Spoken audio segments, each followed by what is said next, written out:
Ganito ang gawin mo sa dalawang saging na babalatan lang natin ito at ilagay sa isang mixing bowl. I-mash lang natin ito at i-set aside.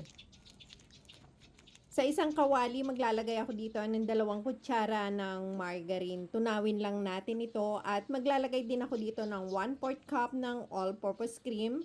Pagsamahin lang natin ito at ang kalahating cup ng condensed milk. Mag-adjust na lang kayo sa lasa at ilagay na natin ang na-mash na saging na saba. Lutuin lang natin ito sa loob ng 5 minuto at ilagay natin ang 200 grams na crushed graham. Haluin lang natin ito hanggang sa mag-blend at ilalagay natin sa isang lalagyan na may sapin na parchment paper para hindi ito dumikit.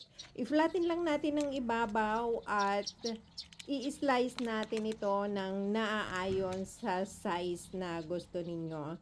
Maraming salamat sa patuloy na panonood ng aking mga video recipe. At kung nagustuhan mo ito, huwag kalilimutang i-share para ma-save ang aking simpleng recipe. Maraming salamat!